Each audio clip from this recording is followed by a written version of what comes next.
We open in Aleppo, Syria. A team of U.S. Navy SEALs is sent in to rescue a CIA operative being held hostage by what intelligence reports suggest is a pro-Assad paramilitary group. Senior Chief John Kelly is point. The team moves with precision, breach, secure, extract, clean, professional. Exactly what they trained for, until the masks come off.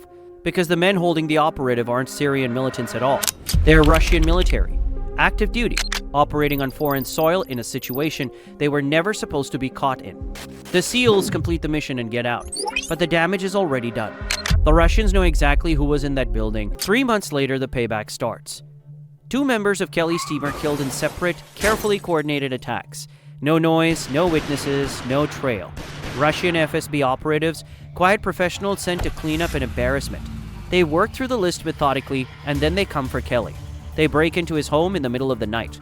His pregnant wife, Pam, is shot and killed before he can get to her and save her. Kelly fights back. He takes out 3 of the 4 attackers with his bare hands, but as the 4th gets away, and Kelly takes multiple gunshot wounds in the process, he should have been dead. He wakes up in a hospital bed. On the inside, he's burning with a rage that has nowhere to go.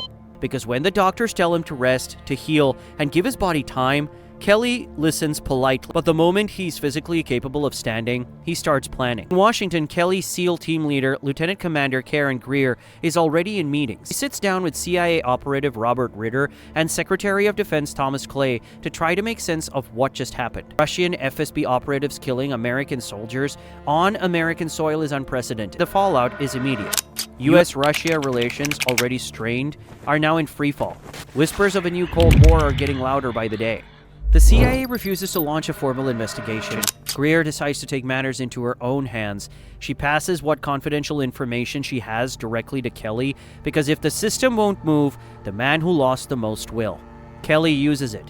Healed enough to function, he tracks down the Russian diplomat responsible for issuing the FSB operatives false reports.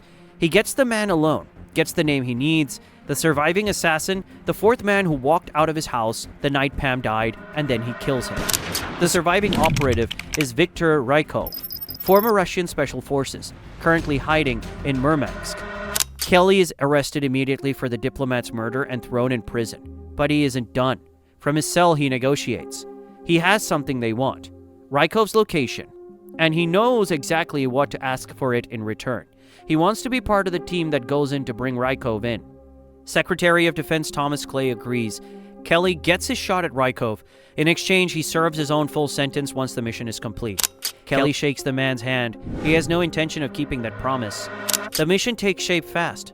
Kelly, Greer, and a CIA Black Ops team fly out to Murmansk with orders to halo jump into Russian territory and capture Rykov alive. It's already a high-wire operation. Then it gets worse. Their plane is intercepted by a Russian fighter jet somewhere over the Barents Sea. It goes down. The aircraft hits the water hard and starts sinking immediately. Most of the team make it out, but the equipment they need to complete the mission goes down with the wreckage. Kelly doesn't hesitate. He dives back into the freezing black water, back into the sinking plane, and pulls out what they need, including a Zodiac boat. By the time he surfaces, his body is running on nothing but will. They reach Murmansk, and waiting for them at the rendezvous point is Ritter. Already on the ground, already waiting, already there before they even landed. Kelly has his eye on Ritter since the beginning. The CIA's refusal to investigate the murders, the way information keeps moving in the wrong direction, the way this entire operation feels like it was designed to fail. Ritter has been at the center of every suspicious detail from day one. But Ritter leads them to Rykov's location, and Kelly goes off mission the moment he's close enough. He confronts Rykov alone. What he finds stops him completely. Rykov isn't just a Russian operator. He's a deep-cover CIA asset. He was never going to be brought in alive because bringing him in alive would expose things that certain people cannot afford to have exposed.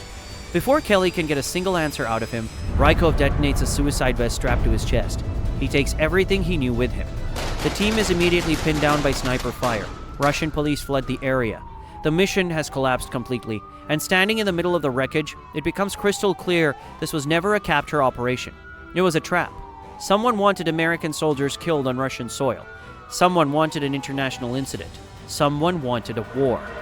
Kelly makes a decision. He volunteers to stay behind and cover the team's escape. As a convicted murderer officially in custody, his death out here can be plausibly denied. No diplomatic fallout, no public scandal, just a dead convict who wandered into a Russian operation. He buys his team time to get out and take serious fire doing it. But Kelly doesn't die. He steals a Russian military police uniform in the chaos. He hijacks an ambulance. He pushes his destroyed body across the border and out of Russia by boat.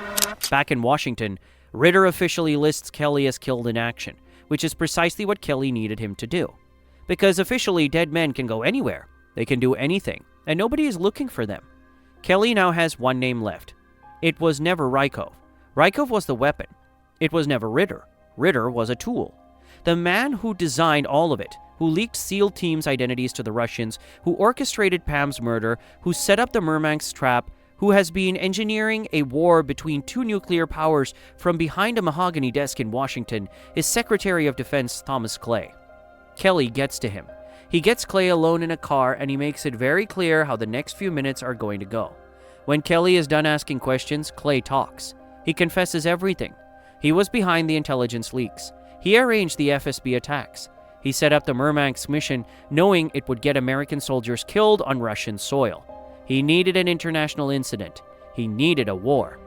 Not because he was working for Russia, but because a conflict with Russia, in his cold and calculated thinking, would unite a fractured American public, stimulate a stalled economy, and give the country a common enemy to rally behind. He killed Pam. He killed the team. He tried to start a war. For politics and economics. And the most chilling part, he doesn't even seem sorry. To Clay, it was just strategy, just numbers, just the cost of doing business at the highest level of government. Kelly listens to every word, and then he makes his own calculation. Kelly drives the car off a bridge into the Potomac River. He lets it sink with Clay still inside. Greer is already waiting underwater with diving gear. They planned every detail. Kelly swims free and surfaces with a recording of Clay's full confession. Everything on tape, everything documented. Clay drowns, and the truth survives.